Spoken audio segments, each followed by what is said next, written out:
मध्य प्रदेश विधानसभा में आज जो हुआ वो वाकई बहुत अशोभनीय है, अनुचित है और ये किसी भी तरह से मध्य प्रदेश की संसदीय प्रणाली के लिए बिल्कुल अच्छा नहीं हुआ। आज जीतू पटवारी जी को जो निलंबन दिया है, निलंबन कोई बड़ी बात नहीं है। निलंबन तो कई सदस्यों के, जनप्रतिनिधियों के संसद से, विधानसभाओं से अक्सर होते रहेंगे। लेकिन जिस कारण से हुआ और जिस तरह हुआ, आज वो वाकई प्रश्न चिन्ह के अंतर्गत आता है। आज विधानसभा अध्यक्ष की भूमिका कटघरे में है। मैं आज दर्शक दीर्घा में बैठा है, ये सब देख रहा था। आज मैं वहां पे था, इस कार्रवाई को मैंने आंखों से देखा है और मैं बता सकता हूं कि आज वाकई में वहां क्या हुआ है। जीतू पटवारी जी का टर्म था आज बोलने का। जैसे उन्होंने बात शुरू की, और पहली बात तो आज जैसे जीतू पटवारी जी खड़े हुए, सामने से दो नेता जो सत्ता पक्ष से हैं, मंत्री हैं, आज उन्होंने शायद घर से सोच के ही आए थे कि आज जीतू पटवारी जी को बोलने नहीं देना है। जैसे जीतू पटवारी जी ने पहला एक भाषण अपना शुरू किया किसानों की आय को लेकर, और भाजपा सरकार की सारी मंत्रियों में उथल पुथल मच गई क्योंकि वो झूठे पड़ रहे हैं।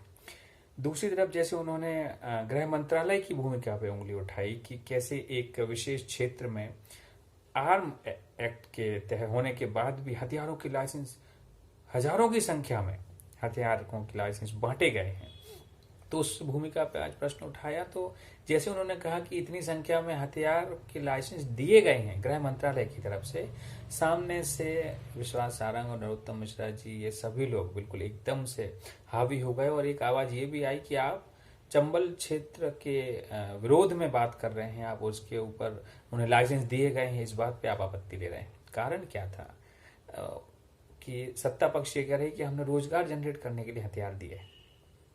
अब फूलों का व्यापार होता है, खुशबुओं का व्यापार होता है, हाथ महकते हैं, लोग महकते हैं, आसपास का माहौल महकता है। आप हथियारों से रोजगार जनरेट कर रहे हैं। आप हथियारों से जो रोजगार जनरेट कर रहे हैं, इस स्तर पे आ गए हैं। पहले सरकार के दिन पकौड़े तलो, अब हथियार चलाओ। ये रोजगार का जनरेट करने का माध्यम, मतलब आप रोजगार के उद्योगों को आपने हथियारों की सप्लाई बना दिया है, लाइसेंस बना दिया है। ये इनकी विकृत मानसिकता है। दूसरी बात, जैसे जीतू पटवारी जी ने कहा कि भाजपा सरकार, जिसपे आज सबसे ज्यादा बखेड़ा हुआ, वो ये पॉइंट था कि भाजपा सरकार भाजपा के पार्टी के कार्यकर्ताओं या उनके कार्यक्रमों में खर्चा उठा रही है। मतलब भाजपा पार्टी का खर्चा मध्य प्रदेश सरकार के खाते से चुकाया जा रहा है। इस पे नरोत्तम मिश्रा और विश्वास सारंग फिर भड़क उठे, और आज इनके बार बार भड़कने के कारण ही आज भाजपा अपने सुसाइड पोस्ट पे आ गई। उसने अपने ही पोस्ट में गोल कर दिया और वो जीतू पटवारी जी को पटकनी देने के चक्कर में खुद चित हो गए।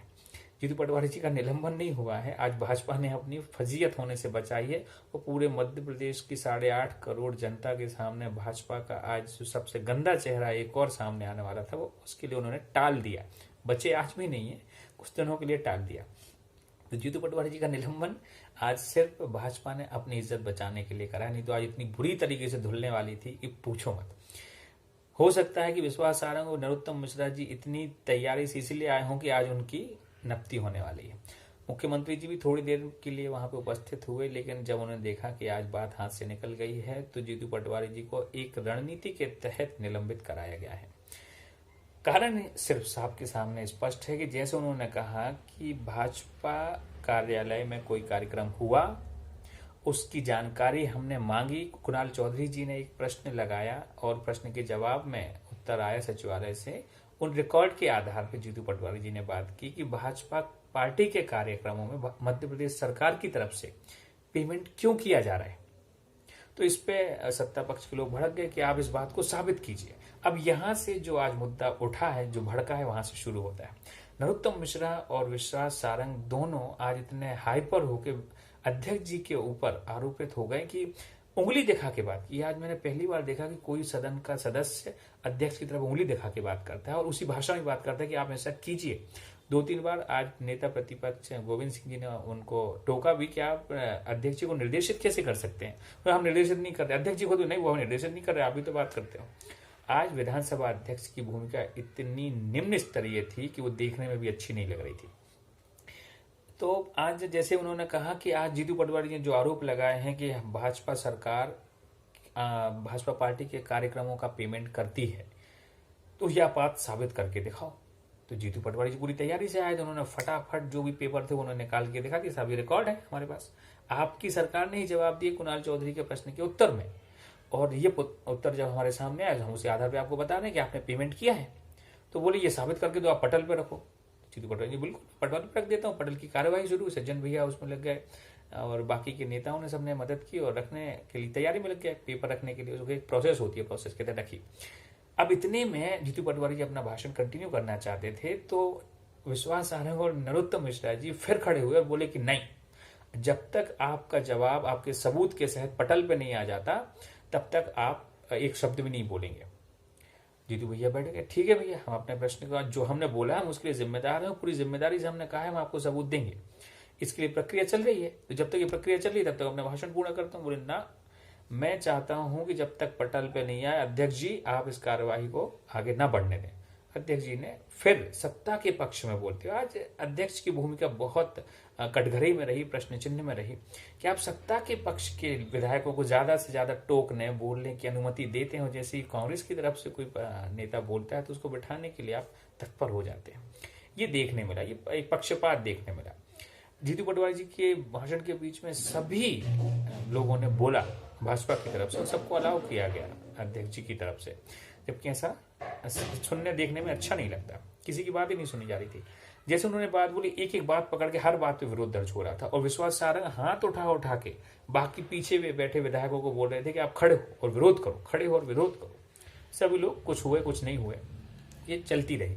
लेकिन जैसे ही जीतू पटवारी जी ने अपना जवाब देने के लिए तैयारी की, कहा, तो अध्यक्ष जी ने 5 मिनट का समय दिया कि तब तक के लिए कार्रवाई स्थगित करते हैं, 5 मिनट के लिए आप तैयारी करके दो।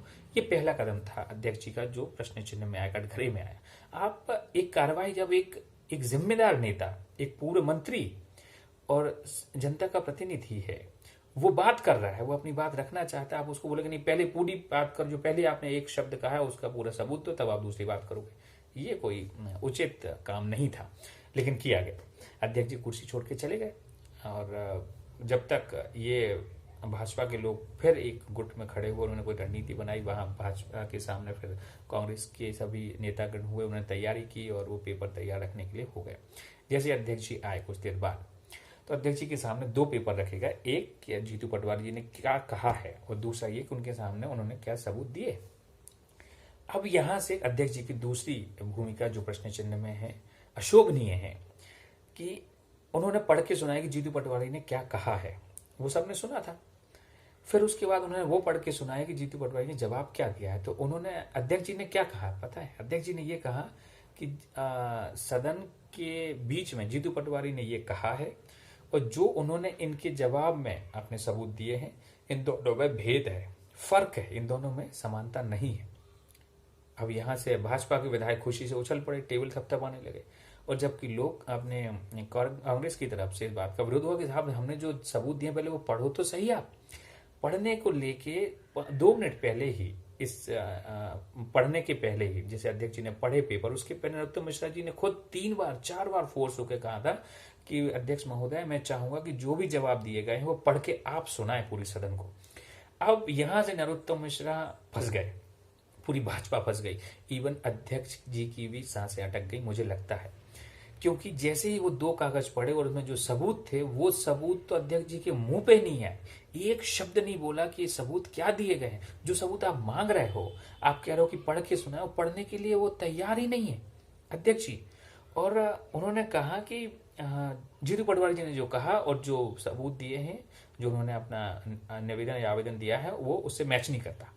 तो इस बात को लेके वो कहे कि अब जीतू पटवारी से माफी मंगवाओ, जीतू पटवारी जी को इस पे दंड मिलना चाहिए, माफी तो ठीक है, इस पे इनको इसके खिलाफ कार्रवाई होनी चाहिए कि इनने झूठ बोला सदन में।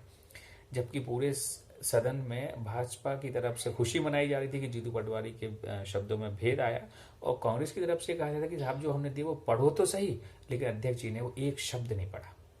उनकी पटल पे, सचिवालय की पूरी पटल लगी थी वहां सदन की, उन पे सारे कागज दिए गए, हाथ में लेके जीतू पटवारी जी ने, साहब आप नहीं पढ़ सकते, हम पढ़ देते हैं। कुणाल चौधरी जी के हाथ में जवाब था, गोविंद सिंह जी के हाथ में कॉपी थी, वो सब कह साहब ये जवाब है, आप ये पढ़ तो दो, एक शब्द तो पढ़ दो इस पर, लेकिन अध्यक्ष जी ने एक शब्द नहीं पढ़ा। कारण क्या था? कारण ये था कि उनमें साफ साफ लिखा था कि एक कार्यक्रम का 9.5 लाख रुपए पेमेंट सरकार के एक मंत्रालय द्वारा किया गया। यहां भाजपा की गर्दन फंस गई थी, और यही बात अगर सदन में खुल जाती तो आज मुंह दिखाने लायक नहीं रहते कई दिनों तक। इन्हें लगा कि अगर आज जीतू पटवारी को बोलने दिया तो आज हम नहीं बचेंगे, इसलिए उन्होंने फिर जैसे ही सदन को स्थगित कराया, सब लोग गए, मुख्यमंत्री जी खुद उपस्थित थे, और थोड़ी देर बाद जब सदन में अध्यक्ष जी आते हैं और सीधे जीतू पटवारी जी को निलंबित कर देते हैं।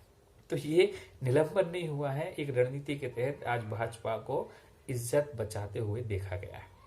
लेकिन उन्हें लगा कि जीतू पटवारी को निलंबित करके हम बाजी जीत जाएंगे, वो बाजी फिर उल्टी पड़ गई और फिर चारों खाने चित्त हो गए। जीतू पटवारी जी ने अनशन की घोषणा कर दी, सारे विधायक गांधी प्रतिमा के पास बैठ गए, और पूर्व मुख्यमंत्री कमलनाथ जी ने भी अध्यक्ष की भूमिका को लेकर, उनके निर्णय को लेकर अविश्वास प्रस्ताव की भी घोषणा कर दी, जो शुक्रवार को होगा।